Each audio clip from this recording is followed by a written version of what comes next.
Hi friends, आपका गुरु education channel में स्वागत है। मैं आज आप लोग को क्लास 7th और क्लास 9th का मोस्ट इम्पॉर्टेंट टॉपिक समांतर रेखा पढ़ाने वाली हूँ। इस टॉपिक को अगर आप क्लास 7th में समझ जाते हो तो क्लास 9th में आपको कोई प्रॉब्लम नहीं होगा, लेकिन आप क्लास 9th में हो और आपको ये टॉपिक समझ में नहीं आता है तो आप इस वीडियो के ज़रिए समझ सकते हो और इस टॉपिक को आप कभी नहीं भूलोगे। तो चलिए हम लोग शुरू करते हैं। समांतर रेखा किसी तल में स्थित दो भिन्न रेखाएं या तो समांतर होती हैं या तो प्रतिच्छेदी, यानी कि जब दो रेखाएं एक साथ गमन करती हैं तो या तो वो एकदम समांतर सीधे तरीके से जाएंगी या फिर वो एक दूसरे को काटते हुए जाएंगी। अब हम समझेंगे प्रतिच्छेदी रेखा का डिफिनीशन। प्रतिच्छेदी रेखा वैसी दो भिन्न रेखाएं जिनमें एक बिंदु उभयनिष्ठ हो वह प्रतिच्छेदी रेखा कहलाती है। जब ये प्रतिच्छेदी रेखा है, जब ये एक दूसरे को काटती है तो यहाँ पे प्रतिच्छेद बिंदु या इसमें प्रतिच्छेद बिंदु बनता है। इसको हम प्रतिच्छेद बिंदु या उभयनिष्ठ बिंदु भी कहते हैं। छेद बिंदु या उभयनिष्ठ बिंदु।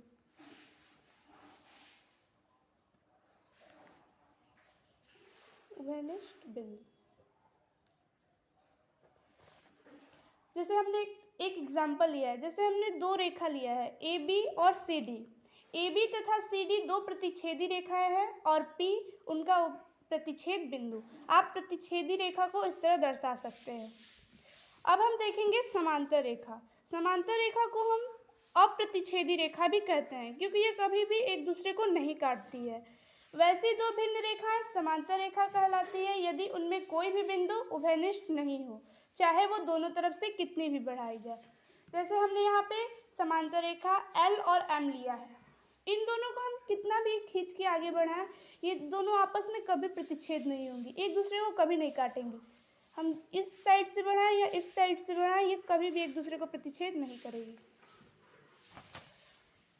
अब अप्रतिच्छेदी रेखा को हम लोग जैसे हमने ये एल और एम दो रेखा लिया है, इसको हम एल समांतर एम से दर्शाते हैं। ये समांतर का सिंबल है, समांतर का सिंबल एल समांतर एम, इसको समांतर का सिंबल कहते हैं।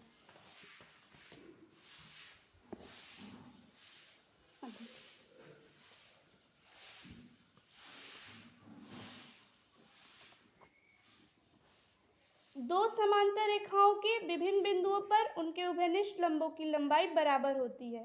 इस बराबर लंबाइयों को दोनों समांतर रेखाओं के बीच की दूरी कहते हैं।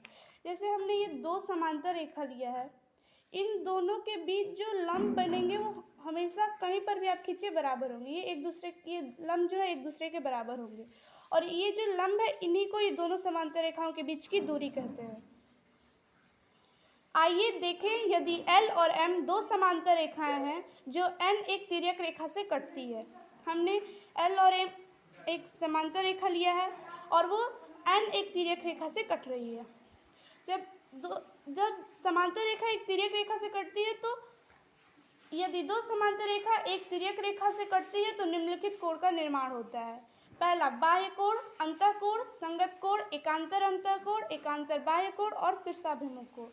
बारी बारी हम इस सभी कोणों के बारे में जानते हैं। सबसे पहले है बाह्य कोण। बाह्य कोण में देखिए, बाह्य कोण यहाँ पे हमने ये इसी में हम लोग को सारे कोण को ढूंढना है। तो बाह्य कोण एंगल 1, एंगल 2, एंगल 7 और एंगल 8।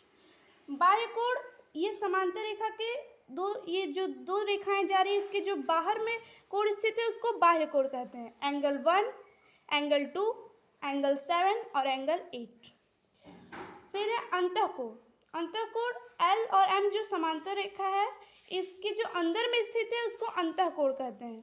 एंगल 3, एंगल 4, एंगल 5 और एंगल 6 ये अंतःकोण है। अब है संगत कोण। संगत कोण हमेशा जोड़े में होता है और तिर्यक रेखा किसी एक ही साइड में होता है और इन दोनों का मान हमेशा बराबर होता है। संगत कोण angle 2 equal to angle 6, angle 2 ये जो है इक्वल टू एंगल 6। देखिए हमने यहाँ बनाया है।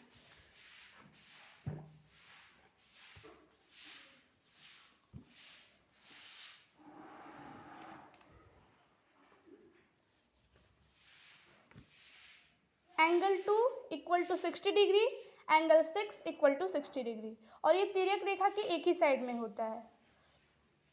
फिर संगत कोण में हो जाएगा angle 1 equal to angle 5, angle 1 equal to 120 degree, तो एंगल 5 इक्वल टू 120 डिग्री, ये भी तिर्यक रेखा के एक ही साइड में है। Angle 3 equal to angle 7, angle 3 120 degree, angle 7 120 degree, angle 4 equal to angle 8, angle 4 60 degree, angle 8 60 degree. अब हम एकांतर अंतःकोण के बारे में समझेंगे। एकांतर अंतःकोण, अंतःकोण तो हमने समझा था कि ये दोनों रेखाओं के अंदर में जो कोण होता है उसको अंतःकोण कहते हैं, लेकिन इसमें है एकांतर अंतःकोण। एकांतर अंतःकोण यानी कि ये दोनों विपरीत दिशा में होते हैं और समान इस तिर्यक रेखा के दोनों साइड में होते हैं। संगत कोण तो सिर्फ एक ही साइड में था, तिर्यक रेखा के एक ही साइड में बन रहा था और बराबर था, लेकिन ये तिर्यक रेखा के दोनों साइड में बनता है और बराबर होते हैं। जैसे ये देखिए एकांतर अंतःकोण, तो हम बस अंदर को देखेंगे, ये अंदर के भाग को देखेंगे, बाहर को नहीं देखेंगे।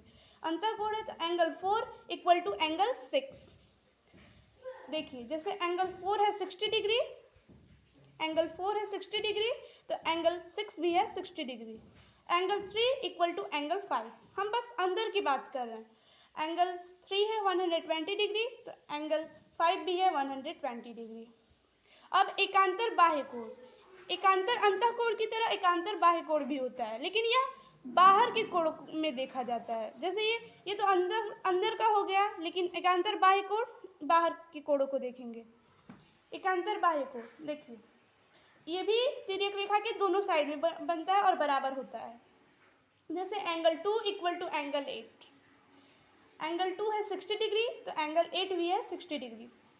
Angle 1 equal to angle 7, angle 1 है 120 डिग्री, तो एंगल 7 भी है 120 डिग्री। अब है शीर्षाभिमुख कोण। शीर्षाभिमुख कोण बराबर होते हैं, लेकिन ये सभी कोण दोनों रेखाओं को मिलके बन रहे थे, लेकिन शीर्षाभिमुख कोण सिर्फ एक ही रेखा पे बनता है। ये जो एक रेखा जा रहा है इसी पे बनेगा शीर्षाभिमुख कोण, और एक दूसरे के विपरीत दिशा में होता है और उन दोनों का मान बराबर होता है। ये भी हमेशा जोड़े में होते हैं। जैसे देखिए एंगल 1 ये बस एक ही रेखा पे बनेगा, इसको हम नहीं दे, इसको ये दूसरा बन जाएगा शीर्षाभिमुख कोण। एंगल 1 इक्वल टू एंगल 3 एक ही रेखा पे बन रहा है। एंगल 1 है 120 डिग्री, तो एंगल 3 भी है 120 डिग्री, ये दोनों विपरीत दिशा में है और एक ही रेखा पे बन रहा है। फिर है angle 2 equal to angle 4, angle 2 equal to angle 4, angle 2 equal to 60 degree, तो एंगल 4 भी इक्वल टू 60 डिग्री। अब इसमें का शीर्षाभिमुख कोण खत्म हो गया। अब इस एम रेखा का शीर्षाभिमुख कोण देखिए, angle 6 equal to angle 8, angle 6 60 degree, angle 8 भी 60 degree, angle 5 equal to 120 degree, angle 7 equal to 120 degree. बस यही 6 कोण जब तिर्यक रेखा एक समांतर रेखा को काटती है तो यही 6 कोण बनते हैं। और